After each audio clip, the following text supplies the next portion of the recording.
Ya, puji Tuhan, saya bersyukur untuk kesempatan yang istimewa karena meskipun saya besar di YPPI, di tempat ini, di kampus ini, tapi seingat saya ini baru pertama kali kita mengadakan seminar seputar pembahasan okultisme ya dan kuasa kegelapan. Dan juga saya senang sekali untuk kehadiran kita semua, baik yang dari dalam YPPI dan I3, juga yang dari rumah, saya sapa semua, salam Bapak Ibu semua yang dari rumah, dan juga semua teman-teman yang berasal dari luar kampus kita, dari STT, dari gereja. Saya minta boleh bangkit berdiri sebentar yang bukan dari I3. Boleh bangkit berdiri? Mari kita berikan tepuk tangan bagi mereka. Terima kasih. Dan ada juga yang jauh di jarak tapi dekat di hati saya. Ya, mungkin semua bisa menebak, tapi salah tebakannya mungkin. Dia adalah adik perempuan saya, Kak Febe Takaliwang. Miss Febe boleh bangkit berdiri sebentar. Thank you for coming, supporting me.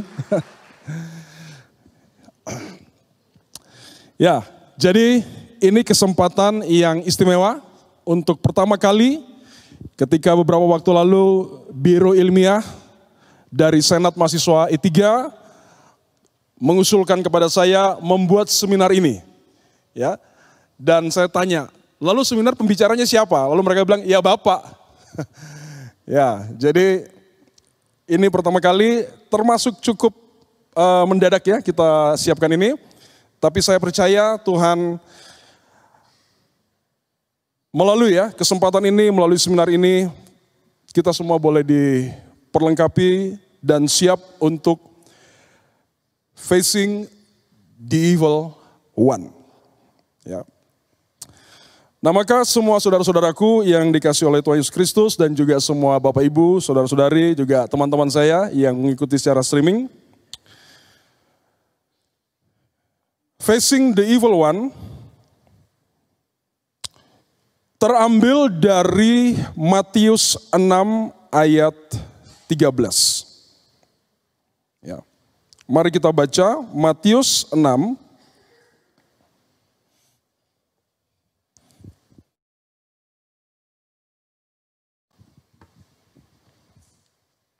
Matius 6 ayat 13 adalah bagian dari doa yang diajarkan oleh Tuhan Yesus. Saya ajak kita semua baca bersama-sama. Matius 6 ayat 13, 1, 2, 3. Dan tetapi lepaskanlah kami daripada yang jahat. Cukup sampai situ, kita ulangi sekali lagi. 1, 2, 3. Dan janganlah membawa kami ke dalam pencobaan, tapi lepaskanlah kami daripada yang jahat. Ya. Saya mungkin bisa minta tolong lampunya agak dikurangi sedikit ya, supaya ini bisa jelas. Sama tim sound minta naik dikit monitor. Ya. Nah ini adalah doa doa yang diajarkan oleh Tuhan Yesus kepada para muridnya. Dan saya mendengar pertama kali penekanan kepada deliver us from the evil one itu oleh ayah saya, yang menjelaskan bagaimana Tuhan Yesus mengajar para muridnya berdoa untuk kita boleh mengalami dilepaskan dari yang jahat. Ya. Maka the evil one itu menunjukkan sifat jahat. Kita perlu dilepaskan daripada sesuatu yang sifatnya, yang karakteristiknya itu evil. Nah, kata one itu juga bisa menunjukkan baik kepada karakternya atau sifatnya, tapi juga kepada pribadinya. Ya, maka sesuatu yang jahat, yang sifatnya jahat, itu dikerjakan oleh pribadi yang jahat. Nah, ini adalah doa yang diajarkan oleh Tuhan Yesus kepada para muridnya.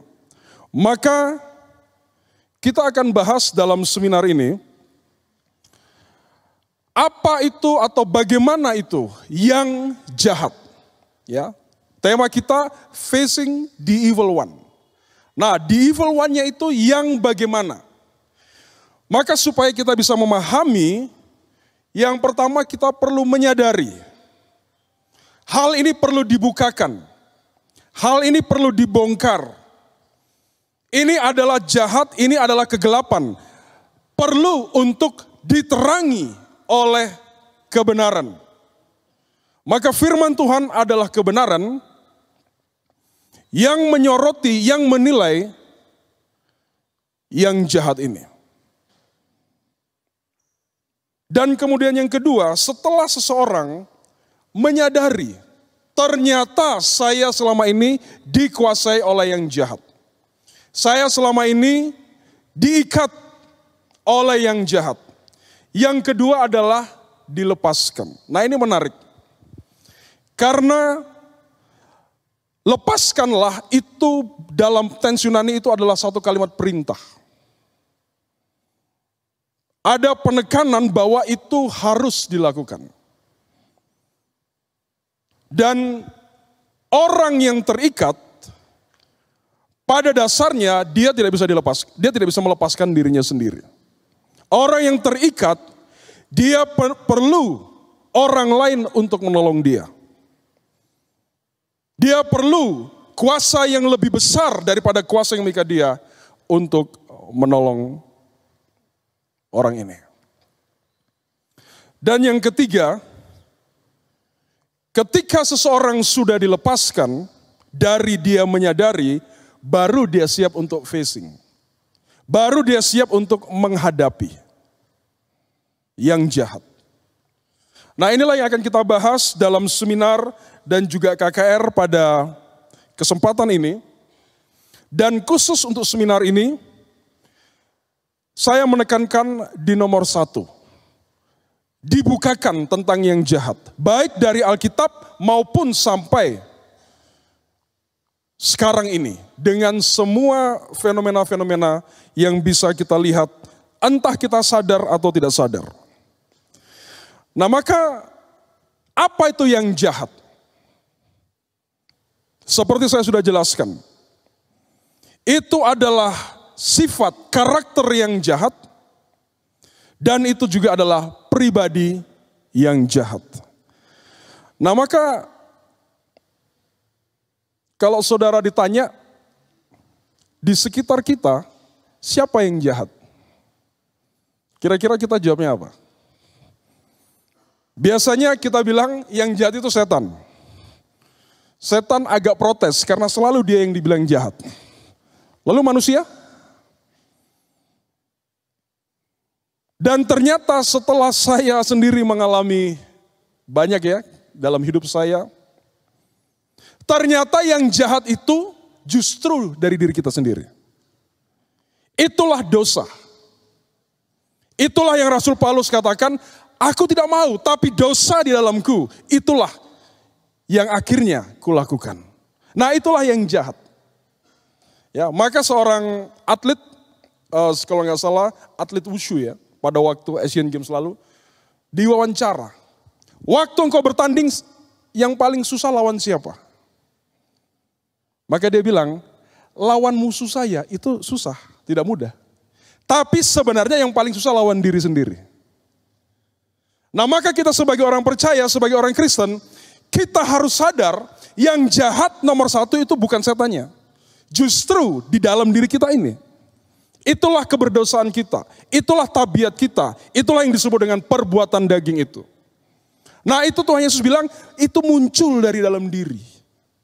Nah, itu yang jahat.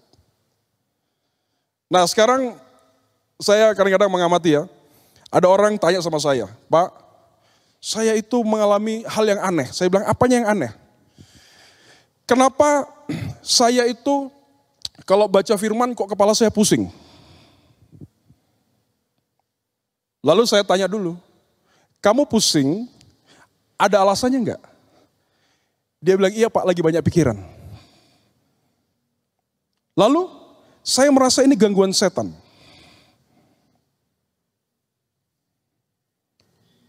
Dan kemudian setiap hari, setiap kali baca firman kamu pusing. Enggak Pak, ini khusus.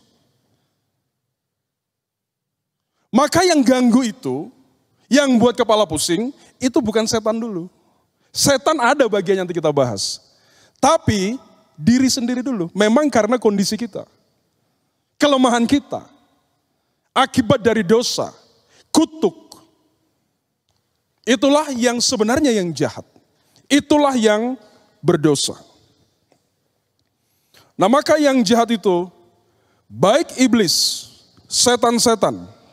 Yang kedua adalah diri kita sendiri yang berdosa. Nah maka pada sore ini, saya fokus yang nomor satu, dan yang jahat saya fokus membukakan apa yang jahat dari iblis dan setan-setan. Ya. Untuk diri kita sendiri, nanti malam kita akan bahas dalam KKR. Nah banyak orang mengira yang ngeri yang setan. Setelah saya menjalani hidup, melihat baik orang lain yang kami doakan maupun diri sendiri, ternyata yang berbahaya, yang mengerikan justru diri sendiri. Orang melihat fenomena setan, ada yang mungkin suka, ada yang ngeri. Tapi sebenarnya yang paling berbahaya adalah diri kita sendiri. Nah inilah yang akan kita bahas lebih mendalam, baik dalam seminar sore hari ini, fokus kepada yang jahat, yaitu pekerjaan dari roh-roh setan, iblis, yang bekerja dengan hebat pada masa kini. Nah maka kita lihat, apa yang jahat, yang iblis pakai untuk mempengaruhi orang percaya. Nah kalau kita kembali kepada perjanjian lama, praktik okultisme, kegiatan yang sifatnya misterius, melibatkan setan-setan, melibatkan penyembahan berhala, itu sudah dilakukan sejak zaman Israel. Raja Manase, dia jadi raja umur 12 tahun. Dia memerintah, kalau saya tidak salah sekitar 50-an tahun. Dia adalah Raja Yehuda, dan dia adalah anak dari Hizkia. Nah Hizkia ini termasuk raja yang takut Tuhan. Dia ada kelemahan. Tapi anaknya Manase melakukan hal yang jahat di hadapan Tuhan. Praktik okultisme sudah muncul sejak zaman Israel kuno. Karena mereka dipengaruhi oleh bangsa orang asli Kanaan yang ada di situ. Maka Tuhan berfirman sama Musa, jangan anakmu tuh kawin-mawin dengan orang yang bukan orang Israel. Mereka melanggar, akibatnya terjadi penyimpangan-penyimpangan yang kita bisa baca dalam 2 Tawarik 33 ayat 1 sampai 6. Manase dia mendirikan mezbah di rumah Tuhan. Itu baik. Tapi dia juga mendirikan mezbah untuk tentara langit. Dalam 2 Tawarik 33 ayat yang kelima. Dan dilakukan di pelataran rumah Tuhan. Saudara bayangkan. Rumah Tuhan dikotori oleh mezbah-mezbah yang menajiskan, yang mengotori. Dan itu dicampur aduk di situ. Ini dilakukan oleh seorang raja. Dan ayat 6 katakan dia mempersembahkan anak-anaknya sebagai korban dalam api di Ben Hinnom. Ia melakukan ramal, telaah, dan sihir, dan menghubungi para pemanggil arwah, dan dosa-dosa seputar praktik okultisme. Maka dosa-dosa ini, praktik okultisme itu bukan baru sekarang. Sudah ada sejak zaman dulu. Nah maka saya memperhatikan apa yang sebenarnya terjadi dengan orang Israel tidak jauh beda dengan yang terjadi dengan kita sekarang ini. Hanya mungkin kita kemasannya beda. Saya mendoakan satu asisten rumah tangga, dia kerasukan hebat dan akhirnya dia datang dibawa ke rumah kami. Dan setelah kerasukan dilayani, Kita penuh dengan perjuangan pada waktu itu. Lalu dia serahkan batu. Batu itu batu pengasihan. Yang untuk supaya dia bisa laku untuk jualan. Nah, jualannya bukan jualan kue atau snack atau jualan online ya, bukan. Jualannya jualan diri. Dia dapat itu dari dukun. Dan juga seingat saya dia serahkan ini kepada kami. Dia bilang, Pak ini saya pakai Pak. Kalau lagi dinas. Untuk apa? Supaya usaha lancar. Dan ketika kita buka di dalamnya, ini ada tulisan seperti ini, yang saya pun kesulitan membaca. Saya tidak tahu ini mungkin huruf apa ya, tidak terlalu jelas. Tapi tulisan ini ditulis oleh dukun, dimasukkan ke dalam kain merah itu. Supaya usaha lancar, rezeki berdatangan. Nah, tapi jualannya jualan diri.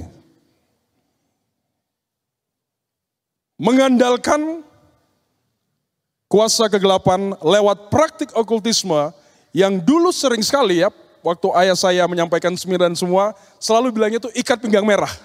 Itu sering sekali ngomongnya. Saya nggak tahu ya, kenapa setan kok maunya merah. Di sini ada penggemar warna merah.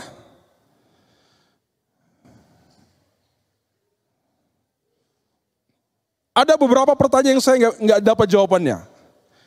Salah satunya ini, kenapa setan suka ini ya kain yang dilipat seperti ikat pinggang berwarna merah. Lalu kenapa setan takut sama daun batang pohon kelor? Itu tidak ada di Alkitab jawabannya. Kami doakan dia, puji Tuhan, dia dibebaskan Tuhan. Dalam zaman Israel, ramalan itu sering dilakukan oleh bangsa-bangsa asli dan juga dilakukan oleh orang sampai masa kini. Nah, saya tuh nggak terlalu sering di Twitter ya, tapi satu kali saya dapat Twitter yang ini isinya. Hai Kak, hai. Entar malam ada tarot di Lumintu. Jam 8 sampai jam 12 malam, for your information. Lalu hashtagnya, kalau galau atau butuh solusi. Ya, saya sih nggak galau ya, saya jarang galau. Karena saya punya Tuhan Yesus, amin. Ada yang galau di sini? Hati-hati ya, dapat Twitter ini.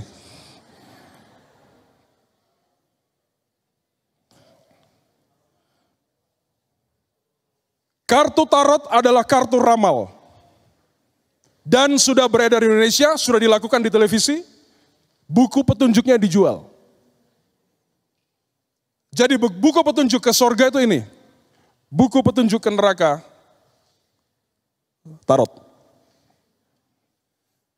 Maka saya tidak tahu ya, apakah di antara kita ada yang pernah diramal dengan kartu tarot. Kalau ada, saudara terlibat dalam praktik okultisme. Perlu dilepaskan.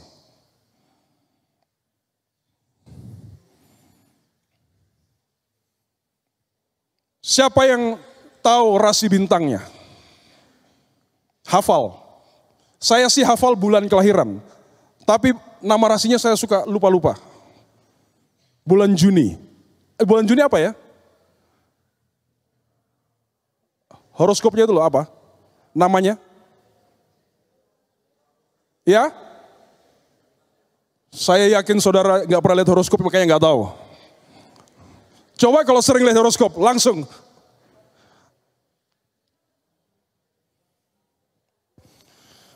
Jadi inilah yang ada di dalam keluarga Kristen, menyerang keluarga Kristen. Dan yang diincar adalah yang lagi galau.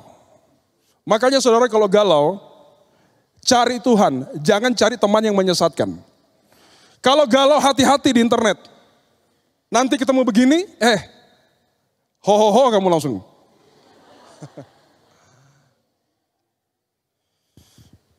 Ketika saya di satu daerah, kami bergumul dengan anak remaja yang sedang kerasukan. Kerasukan hebat.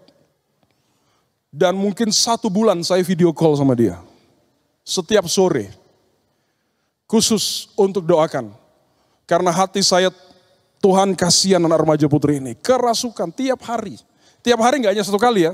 Kayak makan aja. 3 kali sehari mungkin. Dan ketika saya sedang berdoa, Tuhan lama sekali. 1 bulan saya doa. Hampir tiap hari. Dan saya berdoa, Tuhan bukakan, Tuhan tunjukkan apa yang tersembunyi, apa yang okultisme, apa yang gelap, baik anak ini maupun di rumahnya, maupun mungkin keluarganya. Lalu ketika saya sedang berdoa, tiba-tiba setan-setan itu mendatangi saya, bukan saya undang ya. Dan dia bilang, saya yang menguasai anak itu. Waduh, seru ini.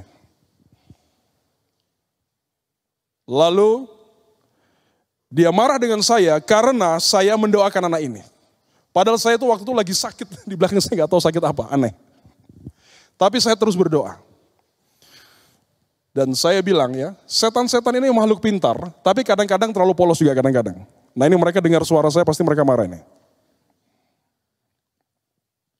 Saya bilang, di mana kamu sembunyi? Sampai kacau keluarganya. Lalu dia bilang sambil tertawa, saya ada di taring babi.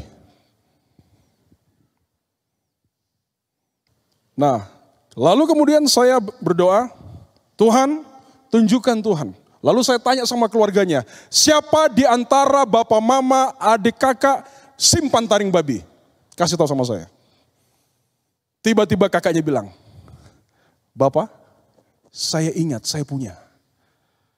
Tapi saya lupa taruh di mana. Waduh, ini susah ya. Sudah taring babi itu praktik okultisme, lupa taruh di mana di dalam rumah. Kalau di luar sih terserah. Dan mereka juga bergumul, cari taring babi di mana ya. Dan akhirnya bukan cari babi ini ya. Kalau makan babi sih saya suka juga ya. Tapi kalau taring babi ini agak beda ya.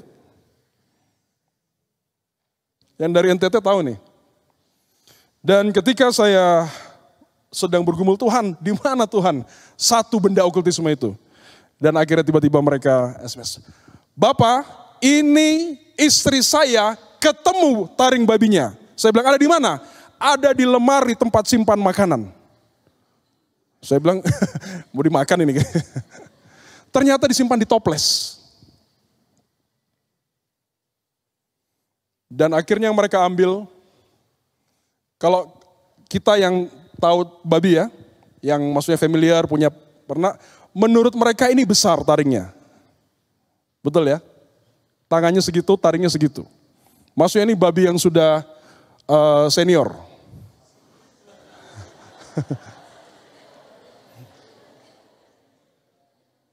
Nah ini keluarga Kristen. Makan babi gak salah. Tapi simpan taring babi untuk tujuan kegelapan, okultisme, nah itu dia. Membuka kesempatan kepada setan-setan. Dan saya bilang, hancurkan taringnya, musnahkan, bakar dia. Nah pada waktu mau dimusnahkan, anak ini kerasukan, lalu setan yang taring babinya muncul. Wah marah-marah, protes. Karena ketahuan tempat sembunyinya.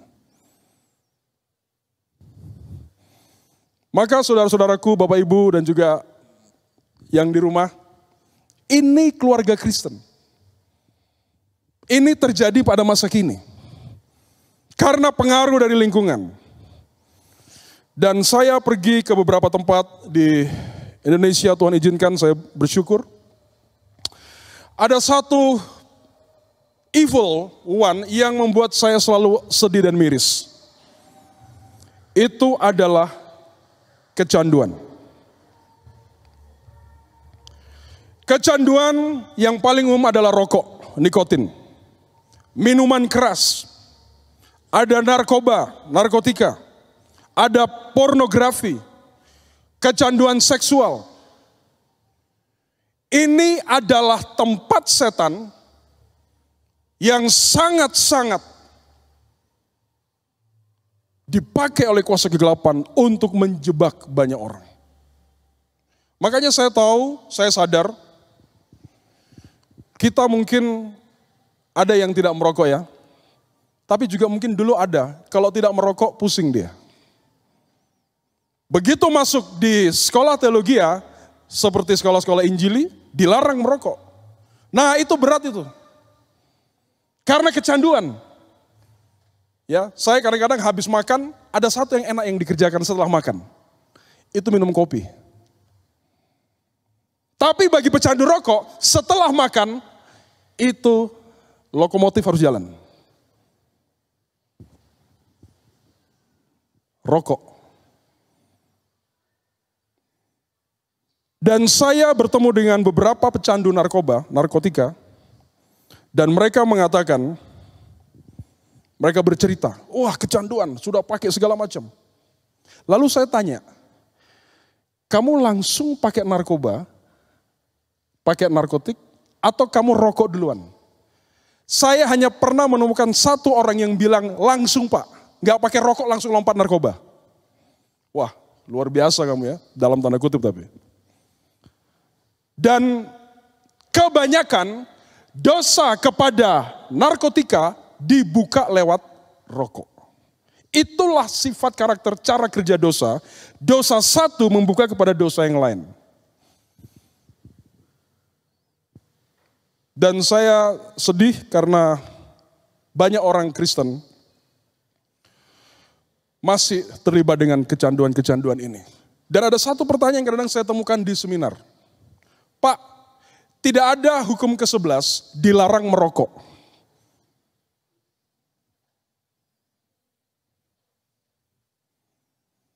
Maka beberapa tulisan yang saya baca, ya, tubuh kita adalah bait Roh Kudus. Jangan mengotori, jangan mencemari. Penjelasan-penjelasan secara teologis itu menjelaskan. Tapi yang saya unik saudara-saudara, sampai akhir-akhir ini saya melayani orang-orang yang mengalami kecanduan. Setelah saya bilang dalam nama Yesus yang menyebabkan kecanduan, saya hancurkan kuasamu. Tiba-tiba setannya muncul. Dia bilang, siapa kamu? Saya nikotin. Jadi setan yang ngomong, dia adalah roh yang bekerja mengikat orang lewat nikotin. Maka ketika saya melayani satu anak muda, anak ini bilang, dia dibebaskan dari hal-hal yang cukup berat secara okultisme. Dan ketika sedang melayani, tiba-tiba dia kerasukan di rumah kami. Dan kemudian saya bilang, segera masuk di kamar. Anak laki-laki ya, remaja. Dan saya lihat matanya sudah beda. Saya bilang, siapa kamu? Dan dia bilang, I am narkotik. Jadi roh setannya berbicara. Saya bilang, siapa lagi? I am alkoholik. Jadi ini roh setan yang bekerja membuat orang kecanduan narkotika dan minuman keras. Lalu saya tanya lagi, siapa lagi di situ? Lalu dia bilang, I am DJ Mix. Nah waktu dia bilang DJ Mix, karena saya suka main musik, saya pikir, ini janjian dia suka DJ ya. Disc jockey itu. Lalu saya bilang, kamu ada di mana? Lalu dia bilang, pakai logat bahasa Inggris, saya ada di otaknya. Dalam nama Yesus, DJ Mix, narkotik, alkohol, keluar kamu dari anak ini. Dia langsung bereaksi, berteriak dan rohnya keluar. Lalu saya tanya, kamu pakai narkoba? Iya kak. Suka minuman keras? Suka. Lalu DJ Mix itu apa? Itu varian dari tipe merek rokok tertentu. Oh ya, saya kira itu kamu suka ke DJ, jadi DJ. Jadi kalau saudara merokok pertama kali, setannya belum ada. Tapi kalau engkau lakukan terus dan terus dan terus, nanti dia akan menjadi kecanduan. Disitulah engkau membuka pintu bagi roh-roh ini. Nah maka yang sampai hari ini masih terus bergumul dengan kecanduan ini, saudara bilang, Tuhan, apakah ini hanya kebiasaan buruk atau ada yang jahat? Itu pertanyaan yang penting yang akan saya ulangi terus. Dan setan sekarang ini menyebar ketakutan. Ini evil ini. Sebab Allah memberikan kepada kita bukan roh ketakutan, spirit of fear, melainkan roh yang membangkitkan kekuatan, kasih, dan ketertiban. Ketakutan adalah tempat besar, lubang besar bagi iblis.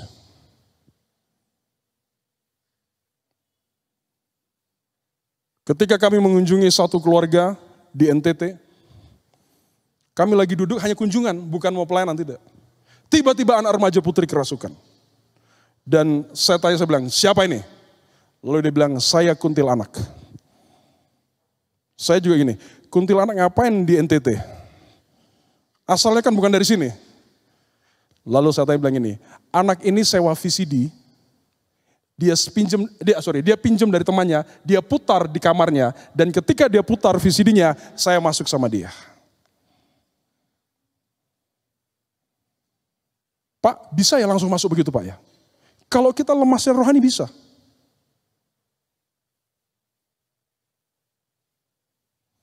Kenapa pergumulanmu, adik? Saya penakut Kak. Saya nggak berani lampu itu dimatikan kalau saya tidur. Kalau ke toilet saya harus diantar sama kakak saya. Kalau enggak nanti saya marahin dia. Apa hobimu? Nonton film. Film apa? Horor. Itu sama dengan, Kak saya mau diet supaya kurus. Apa hobimu? Ngemil.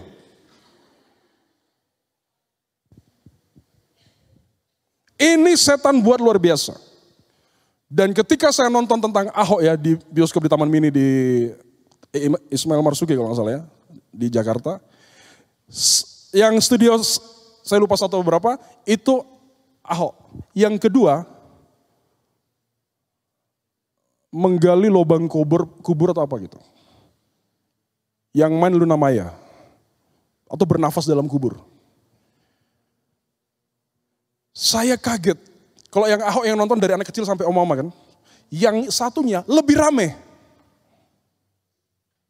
Yang nonton putri-putri. Yang penakut tapi hobinya nonton horor. Ini setan sedang kerjakan luar biasa. Makanya semua saudara-saudaraku, kalau engkau masih hidup dalam ketakutan, itu bukan hanya karakter buruk. Itu bukan hanya sifat pribadi. Sangat mungkin itu dari setan-setan yang membuat engkau hidup dalam ketakutan.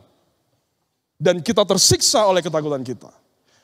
Ada yang takut mati, ada juga yang takut hidup. Yang takut mati jadi dokter, apa hubungannya?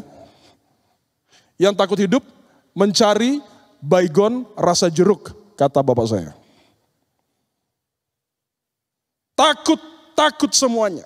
Dan kata takut begitu mudah keluar dari mulut kita. Coba saudara ingat, ya, kapan terakhir bilang takut? Kalau takut Tuhan sih gak apa-apa ya. Takut aku. Itu begitu gampang keluar. Ini yang setan pakai, inilah the evil. Roh ketakutan melalui film horor, melalui film-film setan. Termasuk melalui penampakan-penampakan yang membuat seorang menjadi gelisah dalam hidupnya. Kemudian ajaran sesat. Ajaran sesat itu bukan berasal dari luar kebenaran. Ajaran sesat adalah orang yang mengikuti kebenaran, lalu kemudian dia melenceng. Maka firman Tuhan katakan, Roh dengan tegas mengatakan bahwa di waktu-waktu kemudian ada orang yang akan murtad lalu mengikuti roh-roh penyesat dan ajaran setan-setan.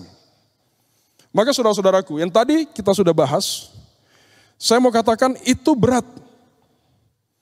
Tapi kalau sudah ajaran sesat, ranah yang dipakai oleh setan itu adalah dalam pikiran.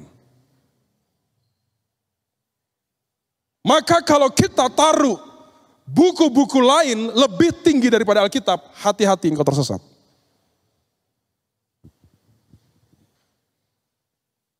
Firman Tuhan dia menghakimi semuanya. Dia yang paling tinggi. Kalau kita taruh standar yang lain lebih tinggi daripada firman, hati-hati, menyesatkan. Dan dikatakan itu mengikuti roh-roh penyesat dan ajaran setan-setan. Maka saya mau katakan ya, semua kita, ajaran sesat pasti itu pekerjaan setan.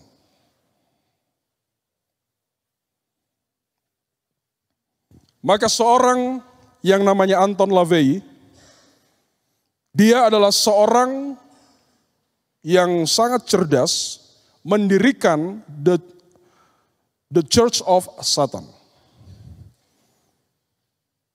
Dia pada usia 16 tahun, dia adalah pemain organ di karnaval.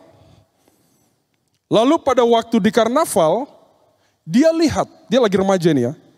Ini kenapa ada pria-pria lagi ikut nari-nari dengan atau lagi nonton striptease.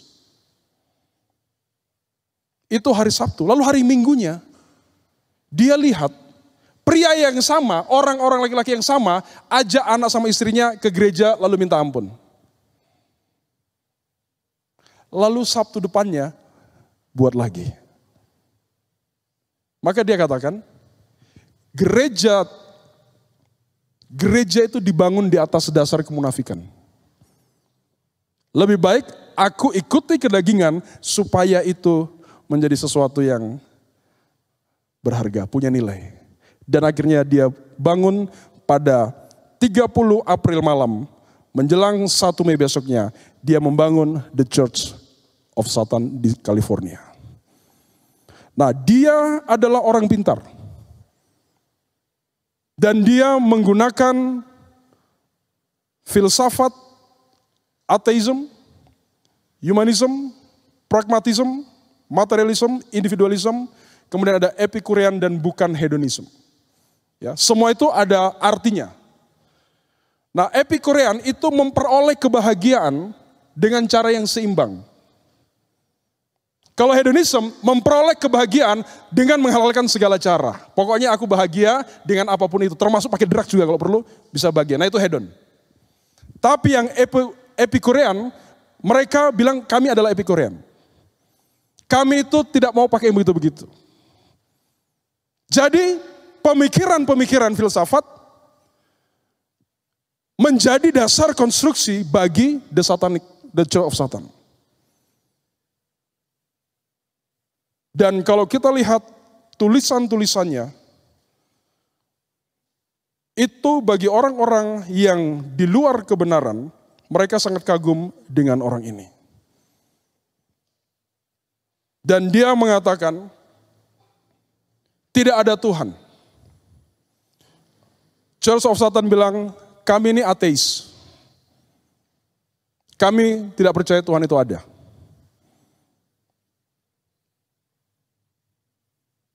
Begitu pula dengan setan. Setan itu tidak ada bagi mereka. Dan di dalam perkembangannya, dari ateis menjadi atheist. Tidak ada Tuhan, Tuhannya itu I. Makanya saudara, dalam kehidupan sehari-hari ya, kalau I selalu nomor 1, hati-hati. Jangan jadikan itu Tuhanmu. I. Maka bagi mereka, akulah Tuhannya. Nah, ini perkembangannya sangat-sangat mempengaruhi dan termasuk yang pertama sebagai pelopor okultisme dalam zaman postmodern ini. Ini gerakan ini yang termasuk yang pertama. Yang sudah menggunakan teknologi. Maka kita lihat lambangnya mereka itu. Ada kambing, lalu ada lingkaran, pentagram, ada tulisan Ibrani. Dan tulisan Ibrani itu tulisannya Lewiatan. dalam lingkaran itu. Nah maka di dalam buku yang dia ciptakan, Satanic Bible, ada 4 buku di dalamnya. The Book of Satan, The Book of Lucifer, The Book of Belial, The Book of Leviathan. Ini semua Satan, Belial, Leviathan itu semua ada di Alkitab. Lucifer hanya ada di dalam King James Version. Jadi orang ini tahu kebenaran. Tapi karena dia melihat kemunafikan Kristen, dia bilang lebih baik aku yang jahat sekaligus. Daripada setengah-setengah kayak orang-orang munafik di gereja sana. Nah, maka saudara-saudara, dalam pelayanan kita di tempat ini, bersama dengan mahasiswa, dari keempat nama setan itu, dalam pelayanan-pelayanan pelepasan, nama-nama itu sudah muncul melalui orang-orang yang kerasukan. Artinya, yang menguasai bukan hanya yang lokal-lokal saja. Yang menguasai itu sudah nama-nama yang ada di Alkitab. Dan nama-nama yang ada di Alkitab, nama-nama khusus ini, itu bukan setan-setan kelas bawah. Itu mereka penghulu-penghulu. Maka saya bilang sama mahasiswa, peperangan rohani ini jalan terus dan makin intens. Kita harus sadar ini tersesat ini. Dan dia akhirnya meninggal. Karena dia sakit. Diteruskan sampai sekarang oleh anak-anaknya. Maka saudara-saudara, ajaran sesat, ajaran setan-setan, ini berkembang luar biasa saat ini. Dibangun dari filosofi yang bukan dari Alkitab. Dan itulah yang bermain di ranah pikiran. Itu yang berbahaya. Kalau saya bertemu dengan orang yang pakai kuasa gelap, punya ilmu kebal, bisa terbang, bisa sembuhkan orang sakit, ya setan memang ada kekuatannya di situ. Tapi yang mainannya di filosofi, itu yang menguasai itu Leviathan. Karena Leviathan, dia setan yang bekerja dalam akal seseorang. Nah Leviathan ini muncul 5 kali di dalam Alkitab. Mazmur, Ayub, dan Yesaya. Dia adalah penguasa yang melingkar di laut. Dan dia bermain di dalam pikiran dengan sangat licik. Ini evil. Dan tokohnya katakan, sayalah Tuhannya. Ya. Anton LaVey. Kemudian yang saya juga sedih evil yang ada adalah iblis menyesatkan anak-anak. Nah ini membuat hati saya miris. Ketika Yesus melihat hal itu, maksudnya murid-murid itu memarahin karena orang tua bawa anaknya kepada Tuhan. Ia marah dan berkata kepada mereka, biarkan anak-anak itu datang kepadaku. Jangan menghalangi-halangi mereka. Sebab orang-orang yang seperti itulah yang mempunyai kerajaan Allah. Dalam Markus 10 ayat 14. Bagi Tuhan anak-anak ini, mereka adalah orang yang mempunyai kerajaan Allah. Kenapa? Karena anak-anak ini adalah percayanya gak pakai macam-macam. Hatinya tulus dan polos. Tuhan bilang itulah yang punya kerajaan Allah. Kamu jangan halangi, kamu orang dewasa, punya banyak pemikiran, kamu menghalangi anak-anak yang datang pada Tuhan. Itu yang Tuhan Yesus soroti dan Tuhan Yesus marah. Tuhan Yesus beberapa kali marah ya. Salah satu yang dia marah ini adalah ini. Dan yang dimarah itu adalah murid-muridnya. Mereka berpikir gurunya ini enggak suka sama anak-anak. Makanya saya kadang-kadang tanya, bagaimana pelayanan anak di gereja? Apakah pelayanan untuk anak-anak sama bobotnya dengan pelayanan untuk orang dewasa? Atau anak-anak dikesampingkan? Tidak dilayani dengan baik. Maka saudara-saudara yang melayani anak-anak, kalau hatimu hati Tuhan, anak-anak itu yang mempunyai kerajaan Allah. Kita harus belajar dari mereka. Kita bertumbuh menjadi dewasa di dalam kekristenan, di dalam doktrin ajaran sehat. Tapi iman, hati kita harus kayak anak-anak. Saya selalu tekankan itu kepada mahasiswa. Nah inilah yang setan pakai untuk menyesatkan anak-anak. Salah satunya seperti ini ya, Harry Potter. Ini sangat terkenal sekali. Isinya sihir, magic. Judulnya, Let the Magic Begin. Kemudian anak-anak dipengaruhi sama satu ini. Ini sangat luas di Indonesia karena disiarkan di televisi tertentu. Dan satu ibu tanya sama saya di satu seminar, Pak, saya juga punya Naruto Pak. Oh iya, bagaimana Bu bentuknya, poster atau apa? Lalu dia bilang, bukan Pak, saya beli spring bed, jadi semuanya itu Naruto. Saya pikir spraynya, ternyata spring bednya itu, tanpa spray itu Naruto. Jadi tidur di atas Naruto. Makanya anak-anak jadi kayak Naruto. Dan saya tahu, Naruto gak pernah saat teduh. Naruto enggak, dia magic, sihir.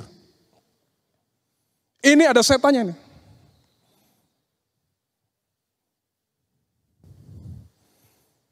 Lalu anak remaja suka game-game seperti ini. Edisinya scholarship sama anniversary edition. Makanya sekarang ada satu roh yang bekerja hebat di antara anak-anak, baik anak kecil, remaja, itulah roh bully. Jadi membuli temannya dengan kekerasan fisik, tapi juga dengan kata-kata. Nah ini yang saya selalu bilang sama mahasiswa di tempat ini. Itu kebiasaan kita masa SMA lalu. Jangan dibawa di asrama. Karena nanti rohnya yang bekerja. Bully sendiri itu adalah keinginan daging. Senang melihat temannya itu kita jadikan bahan ketawaan. Satu kali ada dua orang mahasiswa lagi berbicara dengan saya. Lalu yang satunya bilang gini, Pak ini lo suka bully saya. Saya bilang dibully apa? Saya agak lupa ya, kalau nggak salah dia bilang saya pendek atau saya apa gitu. Dikata-katain fisik kita. Nah ini setan pakai untuk membuat kekacauan. Makanya coba kita lihat ya mungkin adik-adik kita, remaja, kenapa kasar, suka main tangan, ya, melakukan kekerasan. Karena game-game seperti ini. Ini evil. Masih banyak game-game yang lain yang membuat anak-anak menjadi ganas. Karena roh bully ini bekerja dengan sangat kuat. Nah ini kami dapatkan dari satu anak remaja.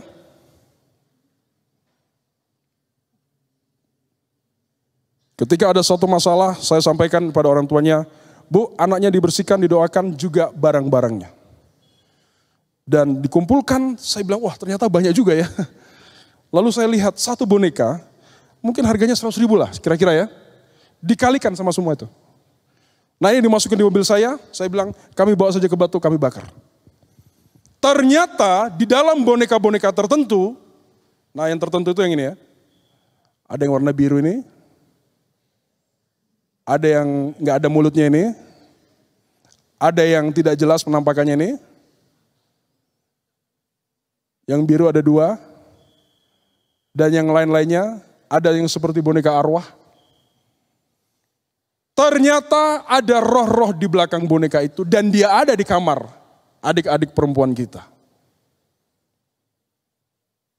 Dan itu kami temui dalam pelayanan-pelayanan menghadapi setan-setan. Ya mungkin sekitar 2 atau 3 minggu lalu, saya kaget ketika ada seseorang katakan, Pak tolong doakan Pak, hatiku gelisah. Loh kenapa kamu gelisah? Gak tahu, pokoknya rasanya kayak deg-degan, sesak nafas. Lalu saya bilang, kita doa ya. Saya bilang, saya cek ini ada setannya apa enggak nih. Dalam nama Yesus, siapa yang buat sesak nafas? Siapa yang buat hatinya gelisah? Dan dia bilang, menjawab, saya ada di boneka ya. Nah, yang jawab ini saya bilang, oh sudah lain yang jawab ini, bukan dia lagi. Saya bilang, boneka apa? Ada boneka biru. Saya tanya menjawab. Jadi kamu masuk lewat situ. Kok bisa ada di situ? Iya, dibawa sama kakaknya. Dan saya bilang, lalu bonekanya ada di mana? Agak unik saya tanya menjawab. Bonekanya nggak tahu ada di mana. Loh. Lalu dia bilang, saya juga lagi nyari. Loh. Setan bingung ini. Dan saya katakan, kalau bonekanya nggak ada, kenapa kamu ada di kamarnya? Nah, jawabannya menarik. Saya ada di spraynya. Jadi spraynya itu Doraemon. Ini lucu, tapi Mon itu kan monster. Pokemon kan monster.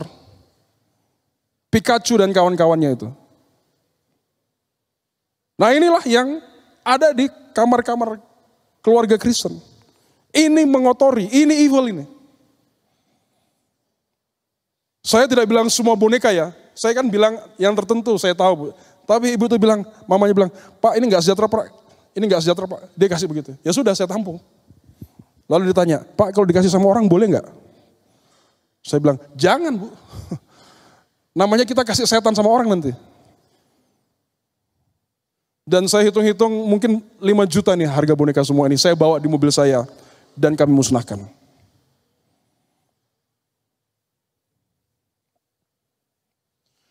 Nah ini seperti ada ya buku-buku sekolah minggu ya. Dan saya sangat prihatin ya. Satanic for Kids. Oh sedih saya. Ini lambang pentagram, gereja setan. Setannya ya lucu, tapi tetap setan.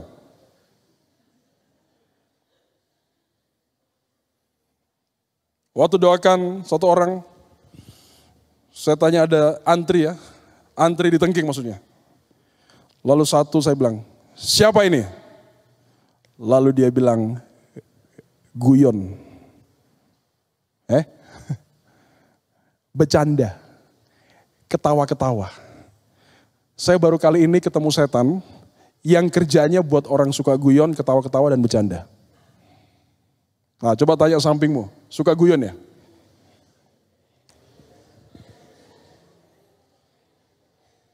Pak nggak boleh, masa serius terus Pak? Nggak juga.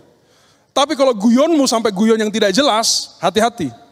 Karakter-karakter seperti ini bisa menjadi tempatnya setan. Pak kalau ketawa masa nggak boleh? Ya. Ketawa ada alasannya ya. Kalau ketawa tidak ada alasannya antara gila atau kesetanan. Nah inilah yang terjadi saat ini. Saya sedih sekali melihat ini. Sedangkan di gereja nggak punya buku ini.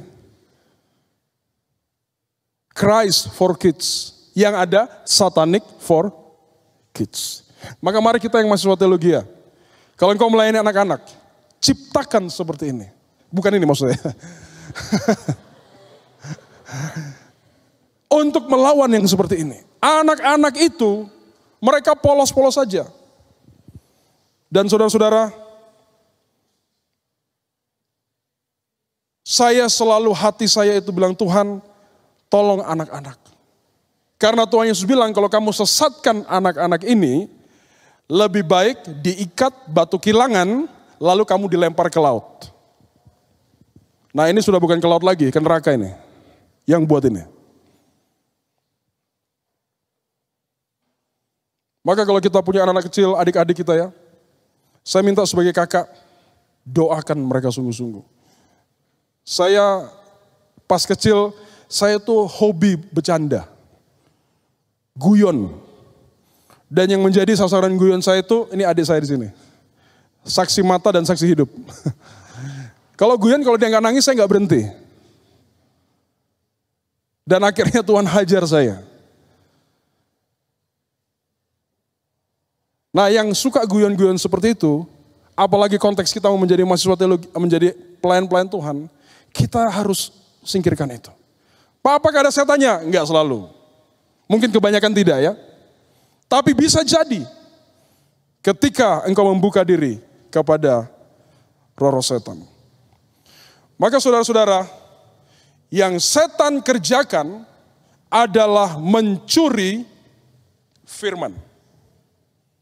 Kita buka dalam Markus 4 ayat 15. Ini ayat yang menjadi peringatan bagi kita. Markus 4 ayat 15. Mari kita baca sama-sama. Markus 4 ayat 15. 1, 2, 3. Orang-orang yang di pinggir jalan, tempat firman itu ditaburkan. Ialah mereka yang mendengar firman. Lalu datanglah iblis dan mengambil firman yang baru ditaburkan di dalam mereka. Mengambil firman, mencuri firman. Itulah pekerjaan the evil one. Itulah pekerjaan iblis yang Tuhan Yesus nyata dalam ayat ini. Iblis memang mengambil firman yang baru, jadi masih fresh. Benihnya itu masih fresh. Tapi mati karena ditaruh di pinggir jalan.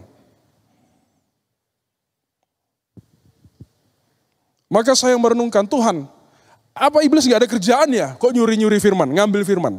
Apakah dia perlu firman? Tentu tidak ya. Tapi dia mengambil firman supaya orang yang mendengar firman, dia sudah dengar, dia sudah duduk di bangku gereja. Dia pulang, firmannya hilang. Nah, hari ini hari Minggu. Yang tadi pagi ibadah, firmannya apa?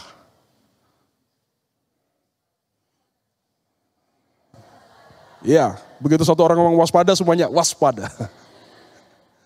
Tapi saya harap karena ingat ya, kalau engkau dengar firman atau baca firman, lalu begitu engkau keluar sebentar, habis itu blank, lupa, ada evil one-nya. Karena dia tidak mau firman itu engkau dengar, bertumbuh, dan kemudian engkau mendapatkan kekuatan imanmu bertumbuh dari firman itu. Itu setan tidak mau, iblis tidak mau. Makanya dia itu seperti kurang kerjaan, mencuri firman. Tapi dia tahu kalau firman itu dicuri, maka orang tidak punya iman dan tidak bisa melawan setan-setan. Nah maka kalau diantara kita ya saudara-saudara, mungkin juga Bapak Ibu, saudara-saudara di rumah, apakah ada yang susah mengerti firman? Padahal firmannya sederhana sekali. Kalau emang sulit ya oke lah ya. Tapi firman sederhana. Susah mengerti. Rasanya buntu pikirannya. Atau bisa ngerti, tapi waktu dengar, matanya itu kayak ada pemberatnya. Jadi matanya itu kayak nge-gym dia. Tertutup. Tanpa alasan. Dan selalu terjadi seperti itu. Atau tidak fokus. Kita tidak fokus kepada firman. Susah untuk terarah kepada firman. Dan tiba-tiba firman itu seperti hilang. Barangkali ada the evil one yang sedang mengambil firman itu dari dalam kita. Maka Tuhan Yesus mengatakan dengan keras, kamu menyelidiki kitab-kitab suci, sebab kamu menyangka bahwa olehnya kamu mempunyai hidup yang kekal. Tapi walaupun kitab-kitab suci itu memberi kesaksian tentang aku, namun kamu tidak mau datang kepadaku untuk memperoleh hidup itu. Makanya dengan menyelidiki kitab suci, tetapi mereka tidak mau datang kepada Yesus. Firman itu harusnya membawa kita untuk berjumpa dengan Tuhan. Tapi justru ayat-ayat Alkitab kita pakai untuk bahan diskusi, bahan debat, habis waktu kita untuk debat. Tapi kita sendiri tidak bertumbuh. Dan ini Tuhan Yesus kritik dengan keras. Ini kritikan kepada para ahli Taurat.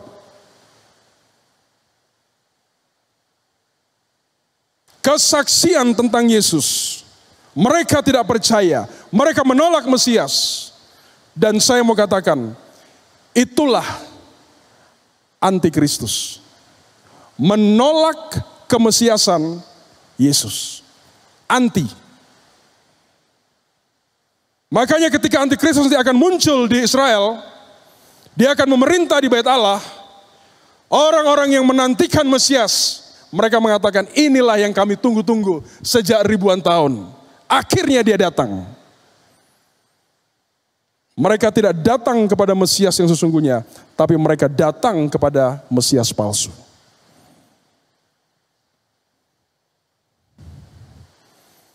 Dan apa yang tadi kita sudah lihat itu memprihatinkan, itu menyeramkan, itu membuat hati saya sedih. Karena banyak orang yang disesatkan, yang fokus kepada dunia ini. Tetapi Bapak Ibu Saudara-saudara, bagi saya yang paling ngeri itu yang ini.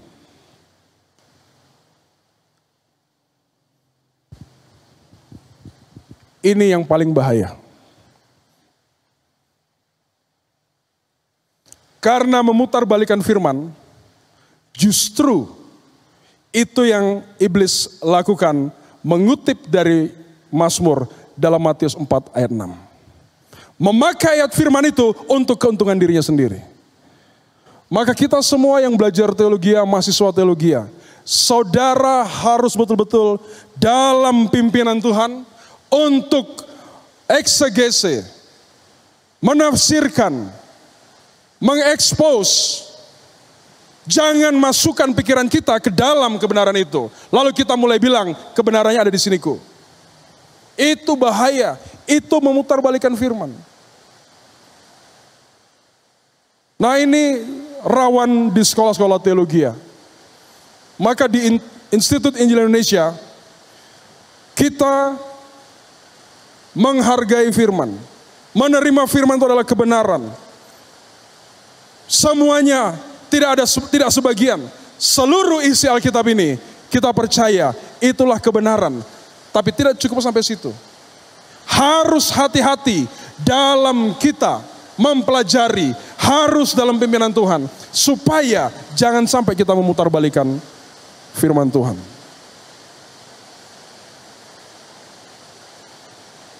Maka seorang penulis Lewis mengatakan,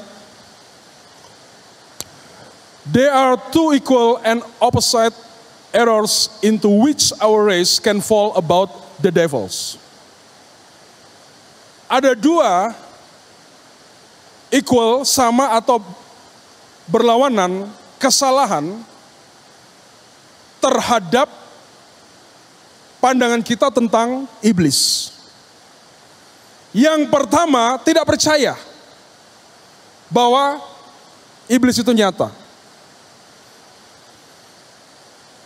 The other is to believe and to feel an excessive and unhealthy interest in them. Jadi punya interest yang sudah tidak sehat lagi. Yang terlalu dalam seluk-beluk iblis. Kalau kita tidak kembali kepada firman, ini terjadi.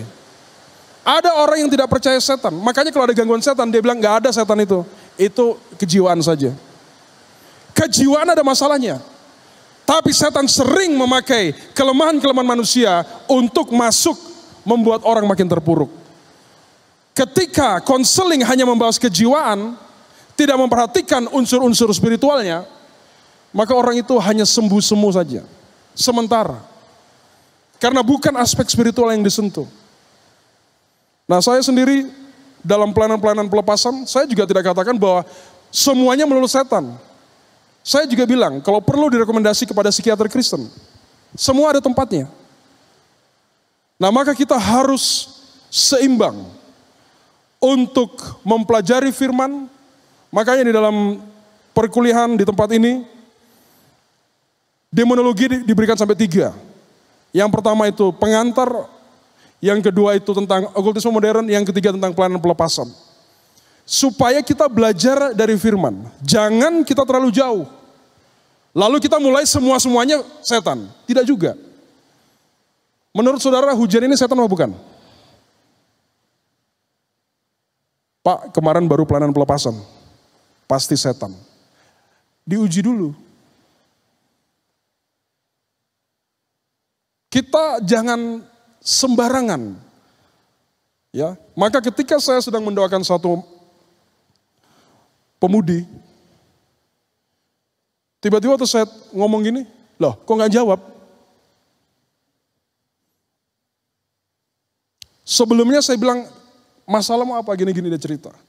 Lalu apa yang terjadi? Pak, kepala saya sakit sekali Pak. Lalu ketika saya mulai ngomongnya agak keras, tapi bukan sama dia ya, sama yang saya curigai. Tiba-tiba dia kerasukan. Dan waktu dia kerasukan, saya bilang, kamu siapa? Dia sebut namanya. Lalu saya tanya, siapa, kamu buat apa sama orang ini? Lalu saya bilang, saya buat 1, 2, 3 dan seterusnya. Lalu saya bilang, itu kepalanya sakit kamu juga yang buat? Dia bilang, kalau itu bukan saya, itu memang dia suka muter-muter sama pikirannya.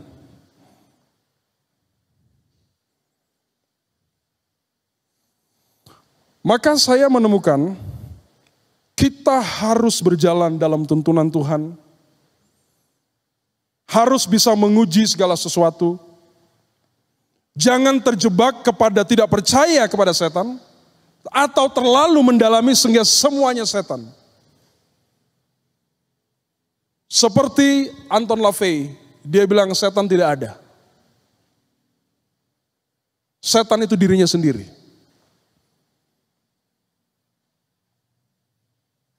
Maka kita harus seimbang di dalam mempelajari tentang hal-hal yang berbau okultisme dan pekerjaan setan. Nah maka saudara-saudara, firman Tuhan mengatakan, Tuhan Yesus mengatakan, rohlah yang memberi hidup, daging sama sekali tidak berguna. Perkataan-perkataan yang kukatakan kepadamu adalah roh dan hidup. Tetapi di antaramu ada yang tidak percaya. Maka saya juga menemukan orang membaca firman, Kristen, tapi dia nggak percaya. Dia nggak percaya kebenaran. Benar ya Tuhan itu ada. Buktinya aku susah terus nggak ada yang tolong. Itu bisa terjadi. Firman Tuhan itulah hidup yang kekal. Memberi kita hidup. Daging ini sama sekali tidak berguna kata Tuhan. Maka apa yang Tuhan Yesus katakan, itulah roh dan hidup. Tapi Tuhan bilang, tetapi di antaramu ada yang tidak percaya. Itulah Tuhan Yesus katakan kepada Thomas ya. Berbahagialah kamu. Karena apa? Tidak melihat tapi percaya. Thomas harus lihat dulu baru percaya. Maka Tuhan Yesus tegur dengan keras. Nah maka saudara-saudara, hal-hal okultisme, hal-hal evil harus kita lihat, harus kita kritisi, harus kita amati dengan firman Tuhan yang menjadi hakim untuk menilai sesuatu. Dan disitulah peranan Roh Kudus supaya kita tidak salah. Dan kita terus mengiring Tuhan. Karena sekarang pekerjaan setan itu masif, terstruktur, licik, dan melakukan hal-hal yang kadang-kadang kita tidak sadari. Maka saya kadang merenungkan ya, ada pertanyaan-pertanyaan teologis yang mungkin kita tidak bisa jawab ya. Ketika iblis datang bersama dengan anak-anak Allah kepada Tuhan dalam kitab Ayub. Dari mana saja kamu? Lalu iblis bilang apa? Dari perjalanan mengelilingi bumi. Sudut pandang iblis. dan juga sudut pandang Tuhan. Lagi lihat Bukit Zaitun lagi ada seminar. Sebelah kiri kantor I30. Aspra ada sebagian di sana, nggak ikut seminar.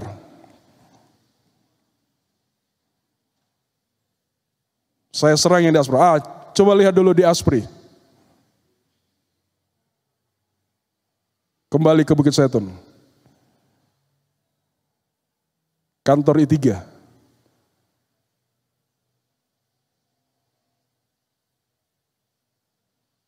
Stop. Mencari siapa yang bisa dimangsanya.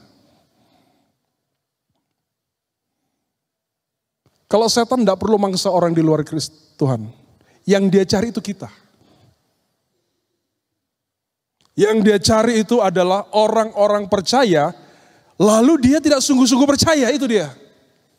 Orang-orang yang bilang dirinya Kristen, tapi masih main-main dengan evil.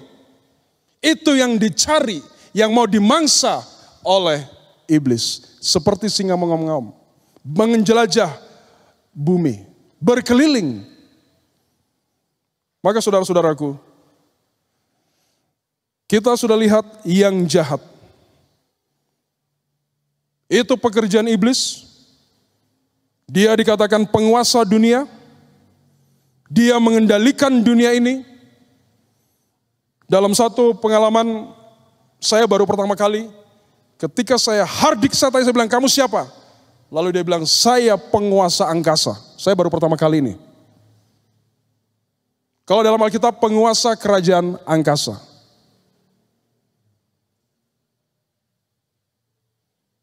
Maka biarlah kita menyadari bagaimana pekerjaan yang jahat itu. Bagaimana iblis yang adalah pribadi yang jahat melakukan konspirasinya, propagandanya, pengaruhnya kepada gereja, kepada keluarga Kristen. Dan saya, kalau mengingat pelayanan-pelayanan saya, 90% lebih semuanya itu orang-orang Kristen. Kami melayani orang di luar Kristen itu tidak banyak. Mungkin bisa dihitung dengan jari. Tapi rata-rata orang yang mengaku dia adalah anak Tuhan.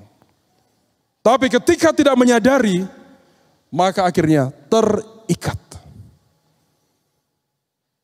Dan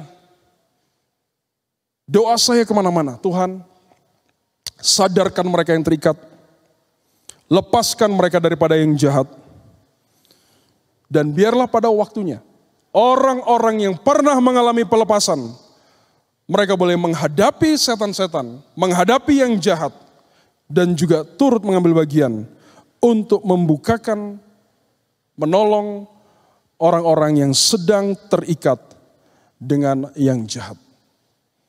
Maka doa yang Tuhan Yesus ajarkan, deliver us from the evil one. Lepaskanlah kami dari yang jahat. Saya dari tadi cukup terberkati dengan setiap pemaparan yang Bapak sampaikan. Jadi semua pemaparan yang Bapak sampaikan itu kan banyak yang menyangkut tentang bagaimana anak muda zaman sekarang masuk dalam lifestyle-nya para anak muda zaman sekarang. Baik itu games, nonton, bahkan juga tadi banyak anak muda Kristen itu percaya dengan namanya zodiak.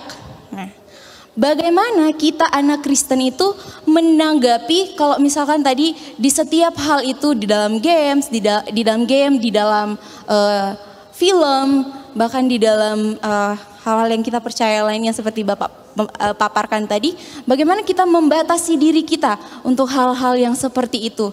Padahal itu sudah suatu hal yang bisa dikatakan itu terikat dengan kehidupan kita gitu. Baik itu sebagai anak muda zaman sekarang, apalagi zaman milenial ini. Itu.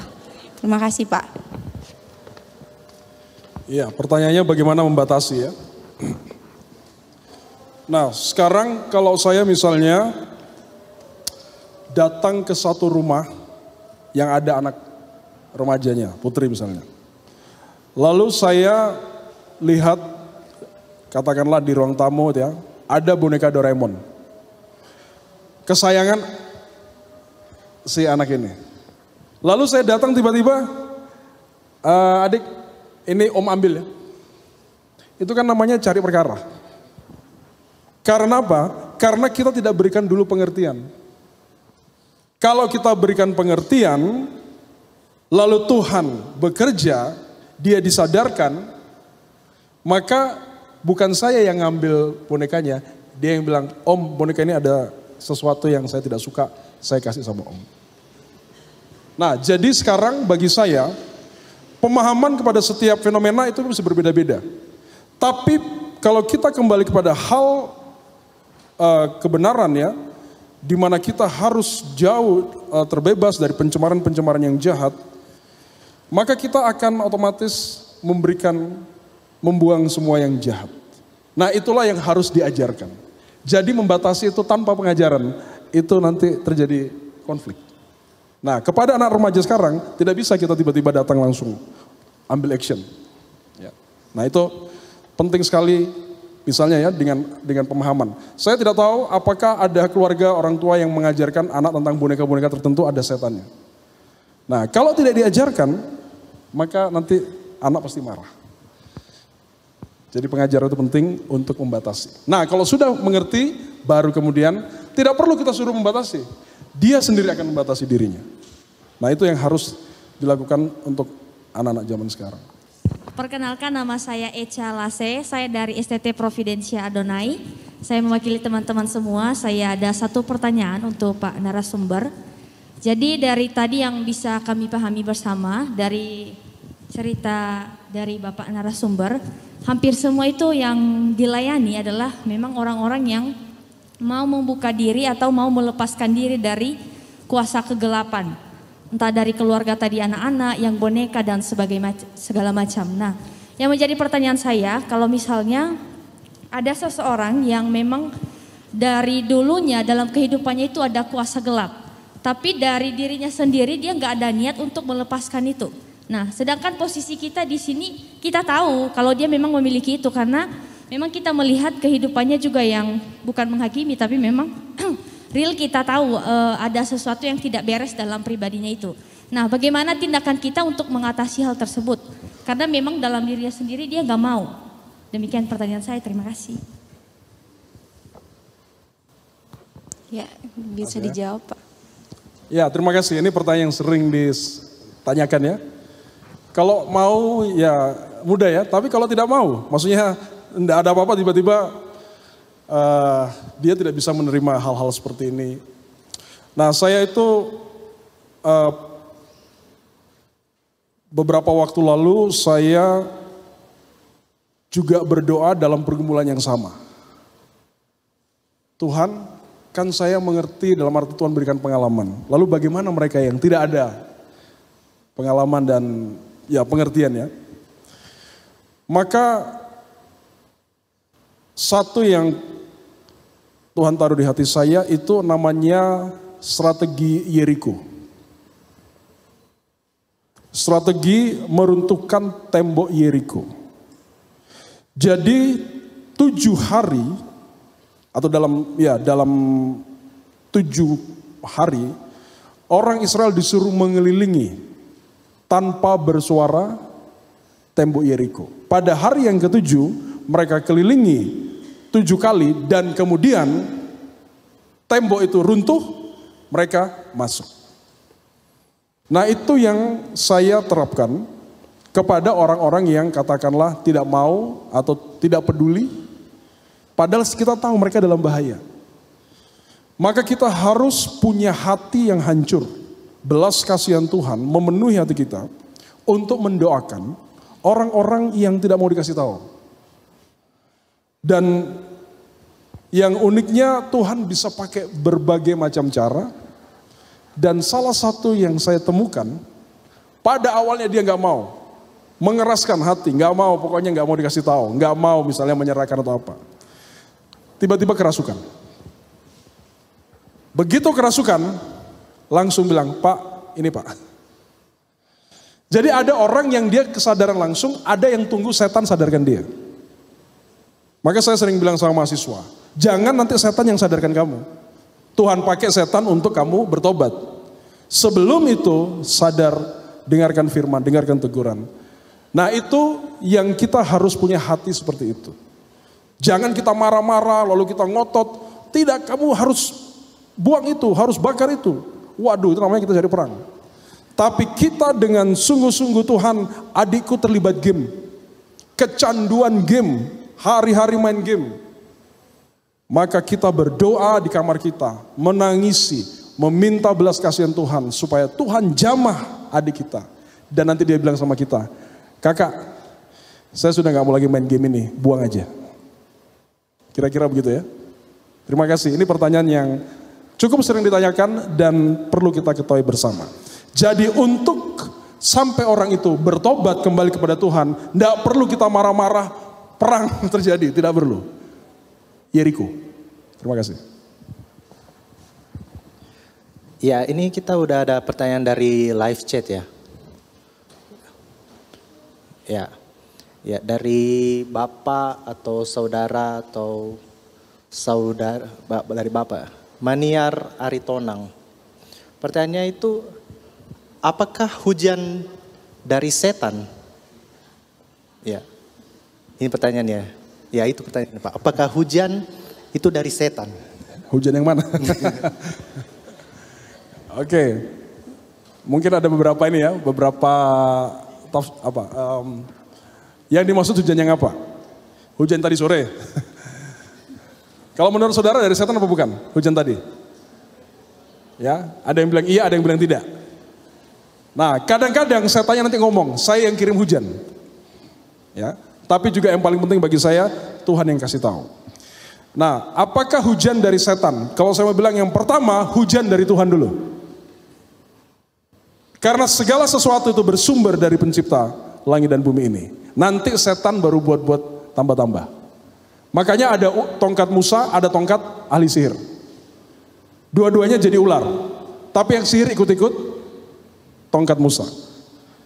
Nah, saya sekarang sedih karena apa? Kalau orang lihat pelangi, warna pelangi, saudara dalam pikiranmu apa sekarang? Kalau lihat warna gambar pelangi. Masa sih? Sejak kapan munculnya LGBT? Sejak terjadi ya fenomena mereka protes dan semua. Jarang yang saya tanya, pelangi itu apa dalam pikiranmu kamu ingat? Lalu orang itu menjawab, yang saya ingat adalah kisah Nuh. Tuhan memberikan pelangi sebagai tanda dia tidak akan membuat lagi air bah. Itu jawabannya hampir tidak ada. Yang ada adalah LGBT. Maka bagi saya, semua yang sifatnya seni, keindahan alam dan semua itu dari Tuhan.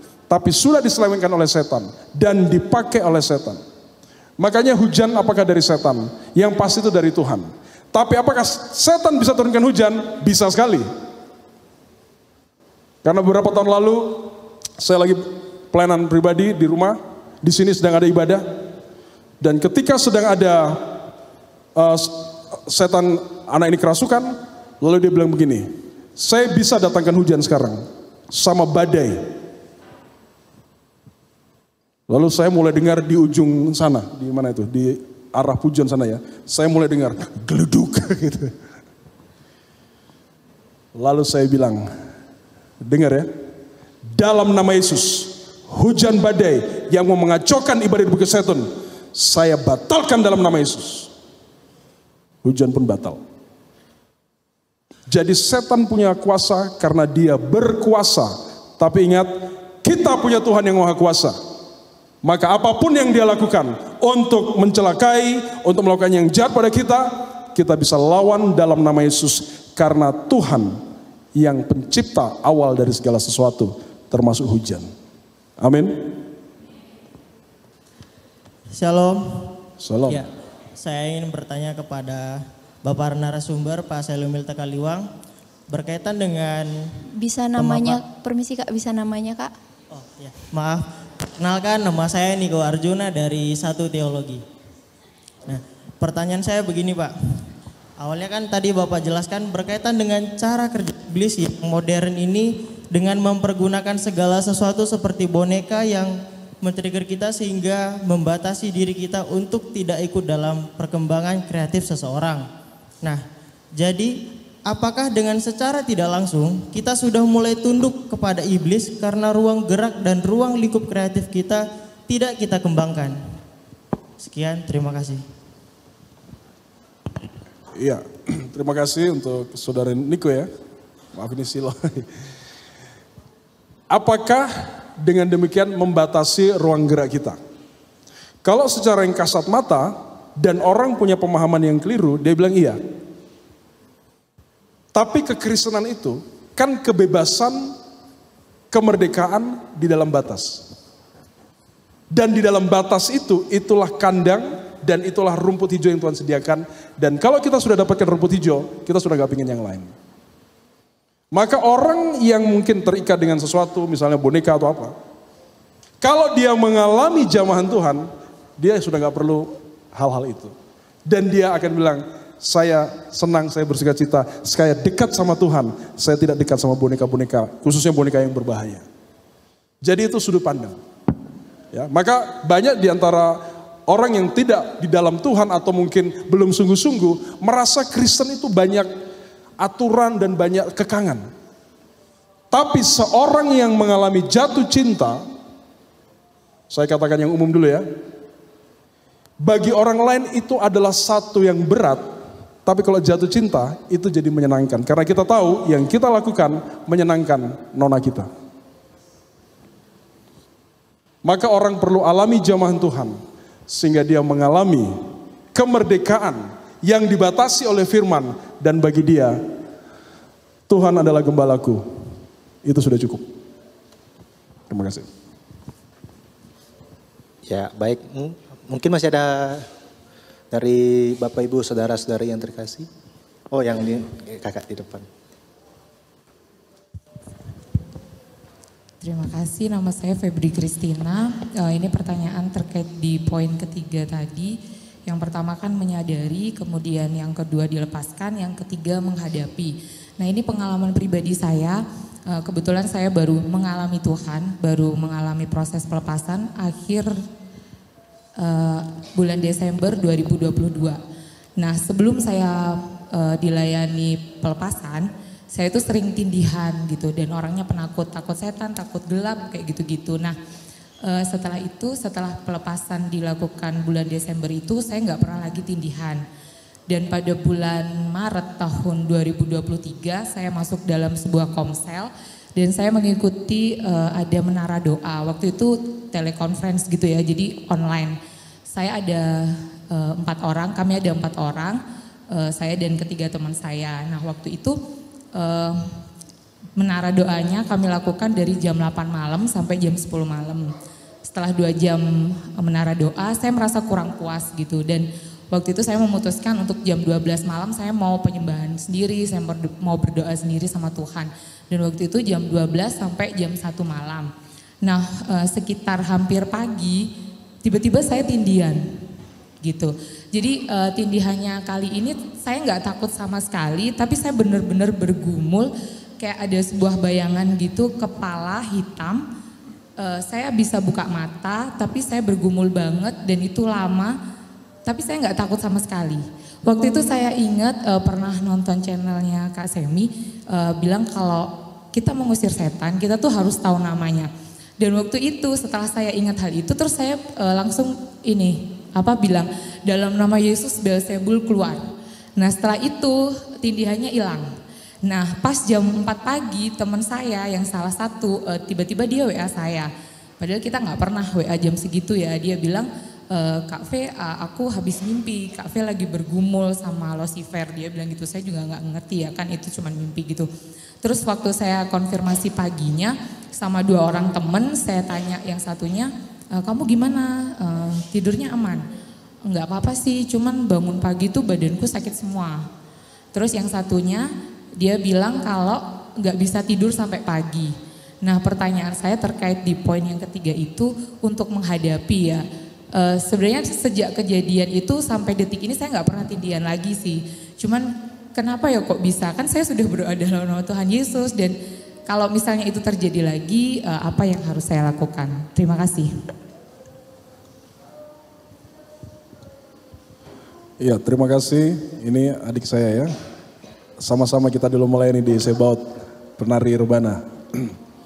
Ya, pertanyaan yang juga cukup sering ditanyakan tentang ketindisan ya.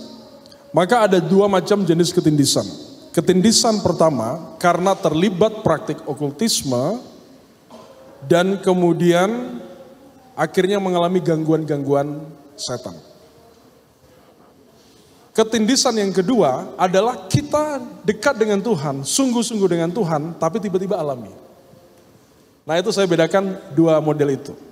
Nah yang pertama itu biasanya lebih sering.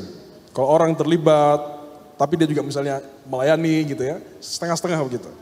Mengalami ketindisan atau dia cukup sering mengalami seperti itu, yang itu sudah kayak jadi makanan hari-hari bagi dia.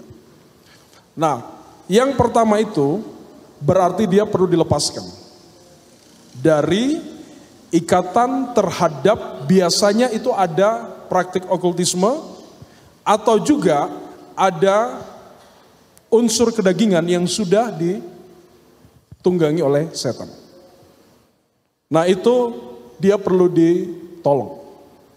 Ya, dan itu sifatnya itu membuat orang itu menjadi sangat susah, stres dan semua berat, nggak bisa nafas, nggak bisa ngomong gitu ya, dan bangun rasanya gelisah dan semuanya. Nah itu ketindisan yang saya katakan ketindisan dalam kekalahan. Ya. Nah yang kedua, sungguh-sungguh dengan Tuhan. Contohnya tadi ya, ada doa malam, sampai di rumah masih pingin berdoa lagi. Nah sedikit tadi yang menyangkut pertanyaan sebelumnya. Bagi orang-orang yang tidak mengalami zaman Tuhan, doa itu membosankan. Tapi bagi orang-orang yang mengalami jamahan Tuhan kasih Tuhan, doa itu kesenangan.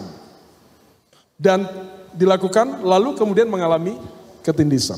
Nah biasanya seperti itu ada sesuatu yang Tuhan izinkan untuk menunjukkan sesuatu kepada kita. Bisa itu berkaitan dengan mungkin kita, Tuhan mau bukakan sesuatu, mau nyatakan sesuatu yang mungkin kita tidak sadari pada masa lalu untuk kita selesaikan.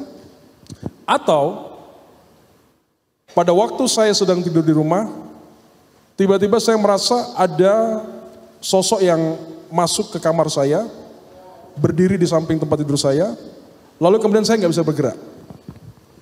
Dan ketika itu terjadi, saya sudah tahu kalau ketindisan jangan maksa ngomong, nggak bisa soalnya. Diam aja. Karena saya punya satu pemahaman, nyawa kita itu aman di tangan Tuhan. Tidak akan kita sampai sesak nafas lalu mati, tidak akan. Nah, setelah selesai baru saya merasa longgar, baru saya bilang dalam nama Yesus pergi. Dan ternyata itu roh setan yang sudah datang duluan, yaitu roh setan yang menguasai orang yang akan kita doakan. Jadi dia mau mengintimidasi kita supaya kita teringat kepada intimidasinya. Akhirnya kita tidak fokus kepada melayani orang itu. Nah itu model ketindisan yang kedua. Kalau saya lihat sih kayaknya Febri yang kedua itu. Ya, sungguh-sungguh dengan Tuhan, tapi Tuhan izinkan untuk menyatakan tadi ya, ada mimpi teman-temannya yang lain kan, mengkonfirmasi. Nah kalau yang datang Beelzebul itu kelasnya penghulu. Makanya Beelzebul dibilang penghulu setan. Nah itu berarti ada sesuatu yang Tuhan mau nyatakan tentang pekerjaan setan, mungkin berkaitan dengan nama-nama itu. Yang penting bukan ketindisan yang pertama. Kalau yang pertama itu perlu pelepasan. Ya, oke. Ya, ini ada pertanyaan dari Saudari Sri Nastitiningsi. Bapak, boleh tanya di luar perikop, di Keluaran 20 ayatnya yang kelima, jika orang tua dukun tapi anaknya tidak dukun, lalu bagaimana cara agar keturunan tidak kena murka Tuhan? Ya, maka kalau orang tuanya masih hidup, kita perlu doakan supaya orang tuanya melepaskan ya. Dukun itu kan praktik okultisme. Nah, misalnya orang tuanya sudah tidak ada, lalu sekarang anaknya. Apakah pengaruhnya bisa turun ke anak? Itu sangat bisa. Karena di dalam keturunan hierarki, di situ yang menentukan itu adalah darah kita, kan kita turun dari atas orang tua kita. Nah, setan itu pegang lewat keturunan, khususnya dia paling mengincar, yaitu darah. Sehingga dia mau ujungnya supaya orang itu mati, mengalami kutuk dan sebagainya. Nah, ini penyelesaiannya adalah minta didoakan supaya dilepaskan dari kutuk. Ya, itu sering kita lakukan dalam pelayanan pelepasan. Dan ada satu kutuk yang saya temui yang cukup menarik perhatian saya, yaitu kutuk kesialan. Jadi orang tuanya janji sama setan, berikan saya uang, berikan saya harta, berikan saya apapun yang saya mau. Lalu setan bilang, oke, saya berikan tapi saya minta anakmu. Maka yang menjadi kutuk, misalnya anaknya perempuan itu selalu sakit tertentu, atau mungkin mati di usia tertentu, atau diminta setiap berapa tahun sekali harus ada yang mati. Nah, itu terjadi. Nah, itu doakan supaya diputuskan. Dan satu yang setan sering kejar adalah sial, berkat Tuhan kayak jauh, pekerjaan sulit, karir tidak naik-naik. Ini bukan masalah orangnya saja ya. Ini setan bisa kejar di situ. Karena yang atas sudah minta dulu. Nah, perjanjian itu harus diputuskan. Dan setan biasanya janjinya itu adalah dia beri sesuatu kepada orang yang minta, dan juga kadang-kadang dia minta darahnya. Ya, bisa selesai oleh apa? Oleh darah Tuhan Yesus yang mahal, yang membersihkan kita dari semua kutuk dan dosa. Ya, itu dia jawaban dari Bapak. Apakah masih ada dari teman-teman yang ingin bertanya? Ya.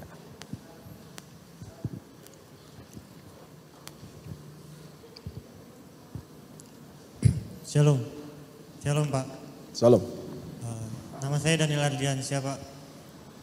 Saya mau bertanya mengenai lebih detail soal Alkitab, buku tidak boleh sampai di atas Alkitab. Maksudnya saya kurang paham dengan yang satu ini Pak. Karena sebagai mahasiswa teologi, kami pada kenyataannya membutuhkan begitu banyak referensi buku untuk dapat memahami bahasa Alkitab yang seringkali sulit dipahami Pak. Lalu standarnya seperti apa yang Bapak maksud dengan buku tidak boleh melebihi Alkitab Pak? Terima kasih Pak. Ya. Terima kasih Daniel.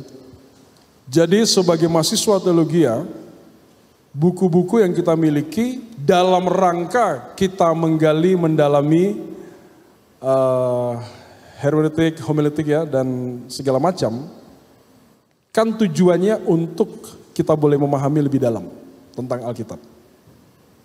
Tapi kita tidak bisa buka-buka buku itu tanpa buka Alkitabnya.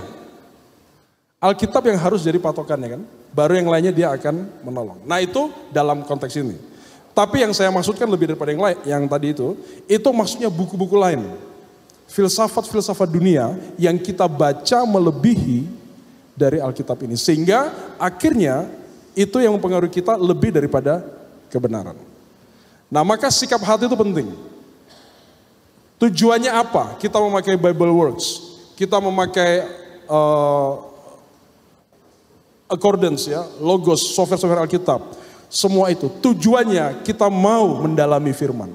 Bagi saya itu harus ya, itu orang-orang ahli membuat itu untuk mendukung penyelidikan kita, cinta kita kepada isi Alkitab. Ya, itu yang saya maksud. Ya, ini ada pertanyaan via WhatsApp dari Kirana. Bagaimana dengan dosa keturunan? Apakah hal tersebut termasuk okultisme? Dosa keturunan ya? Iya. Ya, dosa keturunan mungkin yang dimaksud itu adalah kutuk turunan ya. Dan juga bisa dosa yang merupakan kayak sifat atau kebiasaan buruk atau karakter yang turun. Jadi bapaknya pemarah, anaknya juga pemarah. Ya, sifat-sifat kedagingan yang menurun. Nah itu sama ya dengan jawaban yang saya tadi. Kita merendahkan diri depan Tuhan, kita minta ampun, dan kita minta Tuhan putuskan saya dari semua dosa yang saya warisi. Cara hidup, cara pandang, cara bicara dari orang tua saya atau keturunan saya. Dan saya pun mengalami itu. Nah orang tua saya, papi saya itu orang Sangir. Beliau adalah nelayan. Nelayan itu suaranya harus keras. Kalau nelayan suaranya tidak keras berarti lagi serak suaranya. Tidak ada suara. Mami orang NTT. Orang NTT juga suaranya keras. Cenderungnya itu lebih tinggi tensinya ya. Baik tensi darah tinggi maupun tensi omongan. Nah itu dua-duanya ke saya. Saya bersyukur tinggal di lingkungan sini jarang marah-marah di sini ya. Tapi pernah saya muncul dalam hati saya, begitu marah sama teman saya, sampai saya melakukan hal-hal yang buruk kepada dia. Dan setelah satu kali saya mimpi, saya marah dalam mimpi, lalu pada saat saya berhenti marah, saya melihat di dada saya, itu ada kepala yang lagi marah-marah. Saya bangun, saya kaget, saya bilang sama Mami, Mi, kok aku mimpi ya? Aku marah, berhenti marah, tapi di dalam sini masih marah-marah terus. Mami bilang, kita doa. Karena mungkin itu dari garis keturunan. Nah itu didoakan oleh orang tua saya, dan sampai hari ini saya tidak pernah mimpi lagi, dan saya tidak suka marah. Amin. Udah Pak? Ya ini ada pertanyaan berikutnya dari NN. Pak, saya suka nonton film horor. Tapi setelah nonton saya gak merasa takut sih Pak. Saya nonton untuk hiburan kalau lagi gabut saja. Sama halnya dengan film lain. Apakah saya tetap tidak boleh menonton film horor meskipun tidak menyebabkan saya takut? Atau mimpi-mimpi yang aneh-aneh? Oh itu ya, karena saya sudah terbiasa dengan film horor sejak kecil. Iya. Jadi dijawab di akhir kalimat ini. Ya, jadi kita harus konsumsi yang adalah ajaran sehat, doktrin sehat, firman Tuhan. Karena kalau tidak, sadar atau tidak sadar, tontonan yang lain, apalagi ini horor, itu nanti akan mempengaruhi cara pikir kita. Mungkin tidak diserang pada ketakutan ya, tapi diserang kepada pandangan kita terhadap setan. Akhirnya kita mulai berpikir tempat ini, tempat itu, ada pantangannya, ada ini dan sebagainya. Nah, filosofi, cara berpikir dari film-film itu sudah pasti bukan dari Alkitab, apalagi film horor. Nah itulah yang kita harus waspada. Nah maka bagi yang bertanya, saudara perlu mengalami jamahan Tuhan. Kalau mengalami jamahan Tuhan, pasti nggak suka sama film horor. Sukanya sama firman Tuhan. Ya, doa saya Tuhan menjamah Bapak, Ibu atau saudara saya tidak tahu. Iya, itu pertanyaan, jawabannya. Ya mungkin ada pertanyaan lagi dari penonton yang ada di sini. Ya. Ya, yang di belakang bisa diberikan mic-nya. Shalom. Shalom. Oke, nama saya Kaleb. Saya ingin bertanya kepada Bapak, tadi ada satu pertanyaan, pernyataan Bapak untuk jawaban dari Saudari Esalase tadi tentang setan yang sadarkan kita. Jangan sampai setan yang sadarkan kita. Tuhan pakai setan untuk menyadarkan kita. Itu gimana ya Pak? Karena yang saya tahu ya Pak, Roh Kudus ada di hati kita yang menyadarkan kita untuk sekian Pak. Ya, saya memakai istilah itu sebenarnya dari kisah dalam Raja-Raja, di mana Tuhan memakai roh dusta, bukan hanya menyadarkan, tapi menghukum. Nah, dan yang kedua, Paulus katakan, serahkan kepada iblis. Kalau orang yang sudah tidak mau lagi menerima ajaran.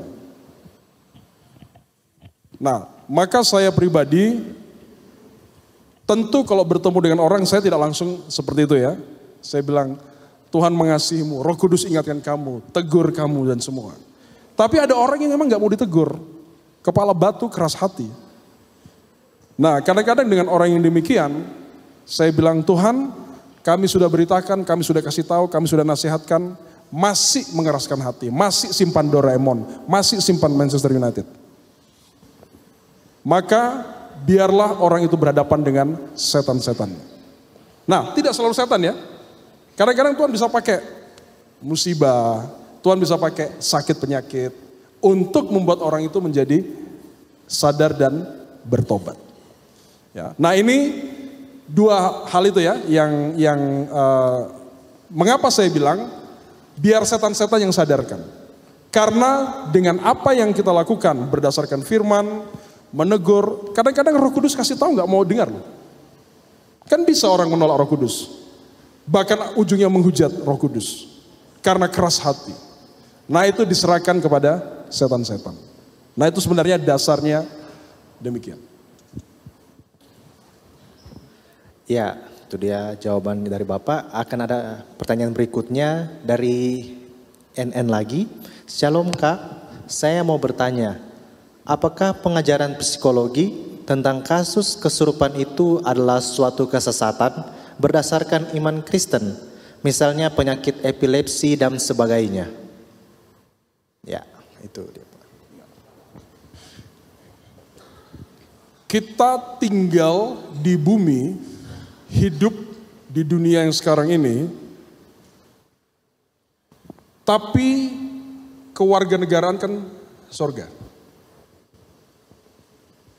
Kita punya undang-undang negara Indonesia, kita mungkin ada aturan-aturan adat, tapi yang kita utamakan kan firman Tuhan.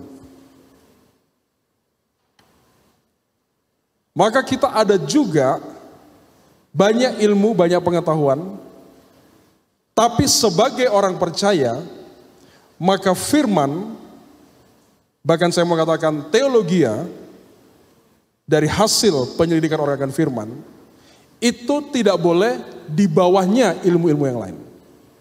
Kalau psikologi ditaruh di atasnya, itulah yang akhirnya orang mulai mengkerdilkan, mengacuhkan, tidak melihat dari sisi firman Tuhan. Nah, itu yang saya katakan tadi. Saya kalau dalam pelayanan, tugas saya adalah mengecek secara rohani. Apakah ada masalah rohani? Ternyata masalahnya ada rohani, kita selesaikan. Lalu kemudian konseling Kristen akan mendekati di bagian jiwanya. Maka saya bilang nanti pergi ke psikiater Kristen. Jadi saya juga tidak anti ya, dengan konseling, dengan semua yang pendekatannya itu lebih kepada soul gitu. Nah, ada satu sekolah teologi, mereka konseling, saya katakan konseling yang standar ya, Kristen. Tapi ketika ada masalah rohani yang lebih dalam, masalah setan-setan, kemudian memanggil kami untuk menyelesaikan itu. Jadi kita bekerja sama. Tapi masalah rohani tidak boleh di nomor 2 kan, nomor 3 kan. Karena semua aspek hidup kita pada dasarnya manusia Kristen, manusia kita sebagai anak-anak Allah itu sebenarnya adalah spiritual person. Nah, itu tidak boleh diabaikan. Terima kasih. Ya, apakah masih ada pertanyaan dari teman-teman yang hadir di tempat ini? Masih ada? Ya, pada yang di depan.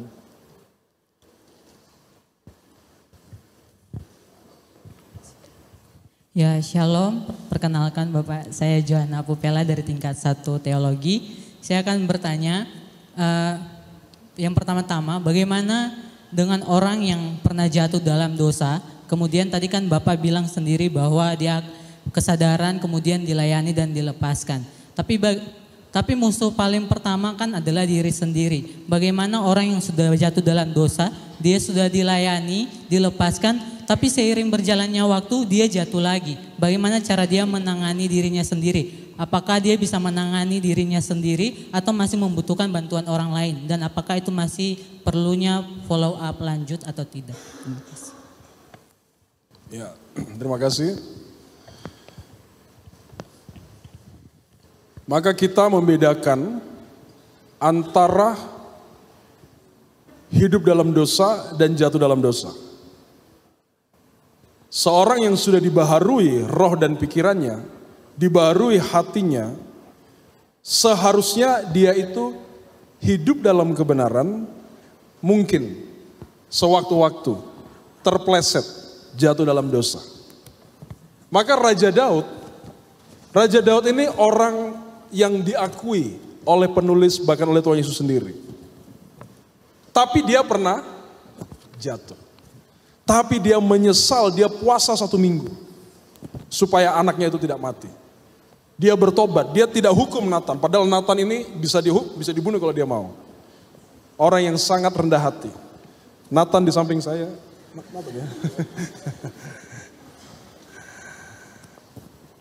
Nah itulah yang membedakan.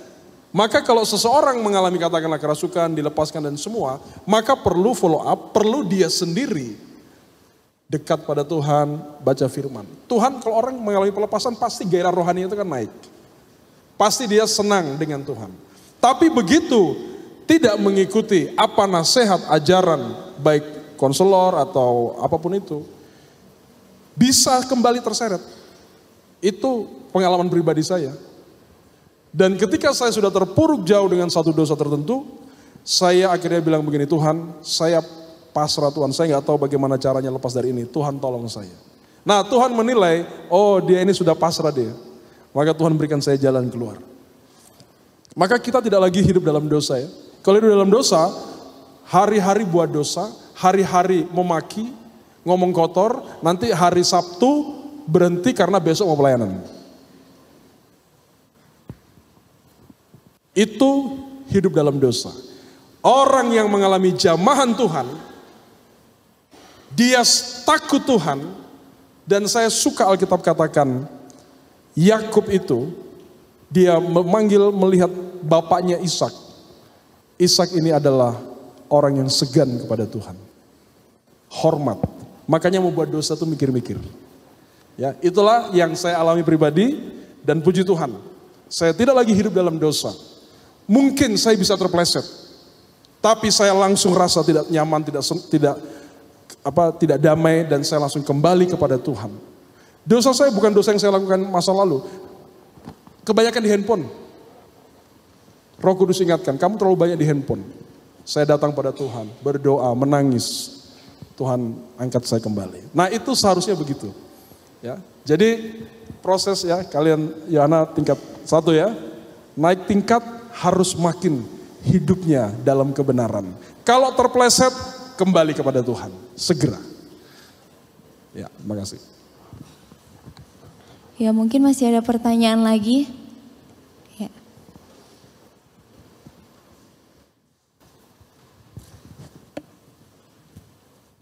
Shalom, selamat sore Bapak. Ya, saya ingin bertanya. Tadi malam saya mengikuti satu podcast di YouTube yang tidak live. Nah di situ salah satu komika Indonesia menyatakan bahwa di dalam Alkitab sendiri itu menjelaskan mengenai gereja setan. Nah itu dia memakai ayat di Wahyu pasal 3 ayat yang ke-9. Lihatlah dalam kata lihatlah beberapa orang jemaah iblis. Nah jemaah iblis di sini ditafsirkan sebagai orang-orang percaya atau umat Tuhan yang menyembah kepada iblis. Beliau menafsirkan ayat ini demikian. Nah, kalau kita lihat bahwa kitab Wahyu sendiri itu merupakan wahyu yang diberikan oleh Tuhan langsung kepada Yohanes. Nah, apakah Allah juga menetapkan orang-orang yang demikian atau pengikut-pengikut sudah menetapkan orang-orang yang menjadi pengikut Kristus? Dan kalau memang mereka ditetapkan oleh Allah, lalu apakah pemberitaan mengenai pekerjaan atau jerat iblis ini masih bisa diberikan kepada mereka yang sudah ditetapkan untuk masuk di dalam jerat iblis tersebut. Terima kasih, Pak. Ya, ini tadi ayat berapa tadi? Ayat 9 ya. Saya baca ya.